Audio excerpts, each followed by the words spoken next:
The first Duolingo English Test writing tip is to practice without spell check. On test day, there is no spell check. If you're anything like me, you're used to writing with spell check, so you can type and make a lot of mistakes, and it's not a big deal because you can see them very easily. But look at this example here. Can you spot the mistakes? It's a lot harder without spell check. You can pause the video right now and try to spot all of them, but here they are highlighted. So on test day, you don't have this spell check. So you want to make sure you practice without it so you can get good at noticing your mistakes and noticing your typos. Now the second tip, this is the second biggest mistake I see students make when they take the Duolingo English test. I'm going to get to the biggest mistake later, but this is the second biggest mistake when they're doing writing, and this is to plan your verb tenses.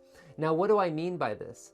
I mean that you want to know which verb tenses you're going to use for which writing questions, because it will help you avoid making grammar mistakes. Let's look at the first example with write about the photo. So with write about the photo, the task is pretty short. You only have to write in the simple present or the present progressive. Let me read this example. I've highlighted some of the verb tenses. There are two firefighters in full gear fighting an angry fire. They are low to the ground as the heavy smoke looms over their heads. They are helping each other keep the water hose pointed in the right direction to put the fire out. Now I'm seeing this, I kind of want to change it a little bit. But anyway, yeah, so you can see the verb tenses here, the simple present and present progressive. So when you're describing a picture, this is also for speak about the photo as well. You're going to use simple present and present progressive a lot. Now there are two other writing questions, is interactive writing and writing sample. And the verb tenses are going to be pretty similar for each of these. Let's look at the interactive writing. The first two most important verb tenses are simple present and present perfect. And let me read a couple of examples. Building a public library or pool is an important decision for any local government.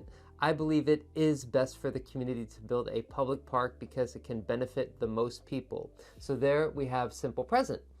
And let's look at the present perfect. Most people agree that the telephone has had a tremendous impact on our lives.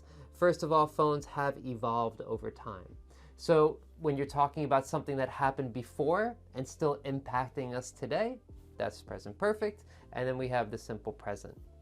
Now, the times where students get in trouble with interactive writing and writing sample is when you don't use a personal example. And so this is the third tip, is to use a personal example in your interactive writing and your writing sample. Why is that? The best way to explain this is to look at an example. I'm going to read the part highlighted.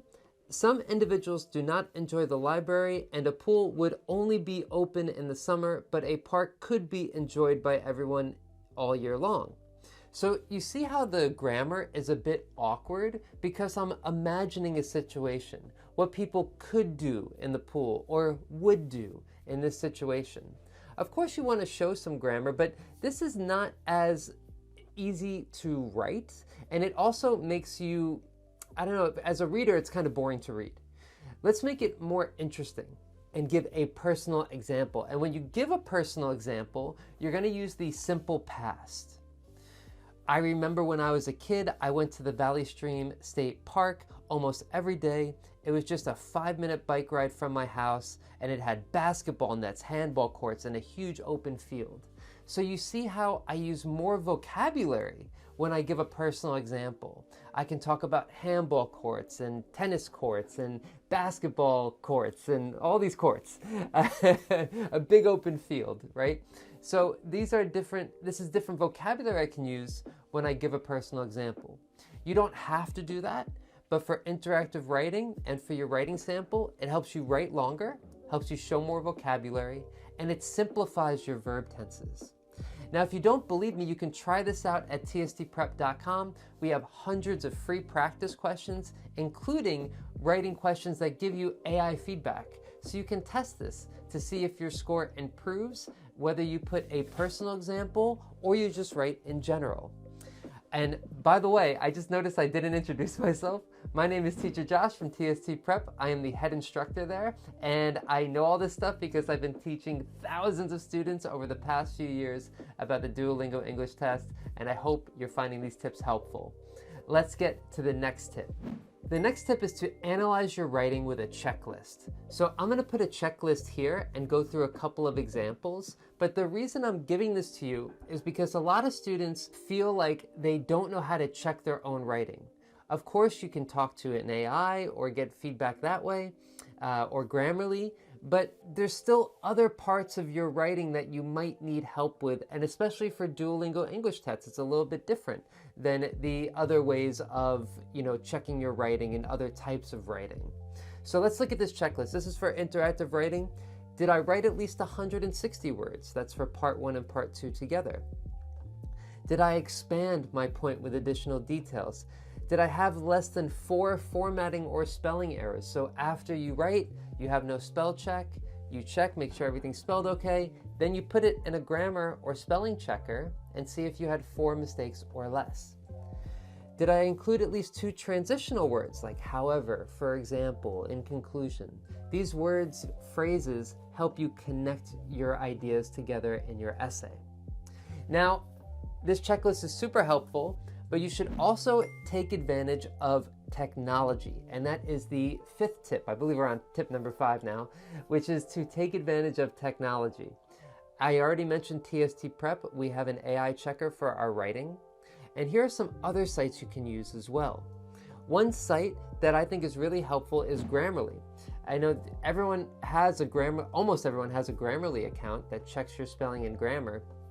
You could get a paid version as well that gives you more granular feedback on your writing. It can even give you points about your structure and how things are organized. This is hard to use though. I think that ChatGPT and a lot of chatbots in general are great resources for students. So here's an example of a prompt I would give ChatGPT after I finished writing an interactive writing or a writing sample. I'm an English language learner. Please act like an English teacher. I would like to improve my English writing skills. I am going to submit a sample of my writing. Please provide feedback on my spelling, grammar, and word choice. Please make a list of the changes you made. And here is a side-by-side image of my first essay and what the AI checked. And I can look at this side-by-side and see my mistakes and use this information to help me the next time I write.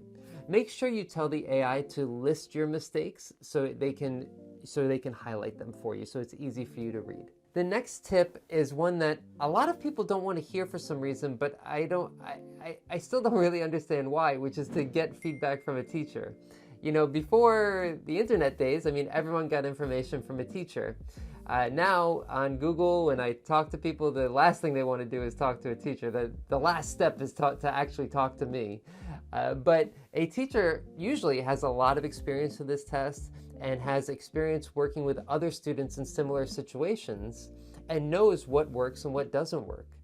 Just to give you an example, I have a student that, struggles with vocabulary, and they asked AI, what should I do? And it said to study vocabulary lists.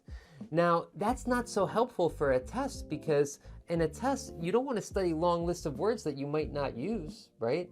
Instead, you want to study words that are very probable that you'll use on test day. So for example, you're probably going to have to use the phrase, in my opinion, or first of all, these transitional phrases. So, there's things that the AI might miss that would be helpful if you heard it from a teacher. TST Prep, we have teachers, but I really recommend that in general, you meet with a teacher so they can give you ideas of how to practice and how to improve your score. I think that's really, really helpful, and you could spend like $20 on it. It can save you a ton of time and effort. And of course, I have to shout out TST Prep. You can find teachers there. Last tip number 7. The biggest mistake I see most test takers make is that they practice and only practice. Practice is a 3-step process. You need to set a goal, then you practice, then you review what you've learned. This is the big thing that people don't do. They don't review and make a plan for tomorrow. If you don't know about how to set a good goal, here is our Duolingo English Test Goals Guide. You can download that for free. I'll put a link in the description. All you have to do is copy and paste some of these goals for writing, and you know exactly what type of goals that you want to set for yourself. For example, grammar. Before you start writing, you say, okay, I'm going to pick one conjunction and use it in a sentence. It's better to write longer sentences. So maybe one thing you can do is try to use a conjunction like and, or but. And you want to try to use that in your sentence to try to make it a bit longer. Or for example, you need to expand your vocabulary. You're saying, okay, in this essay that I'm about to write, I'm going to pick 2 words or phrases that I want to try to use. For example, I want to say the word opinionated here. This is a kind of different way of using the word opinion, and I think it sounds good, so I'm going to try to use it in my essay this time. These are the types of simple goals that you set for yourself before you write.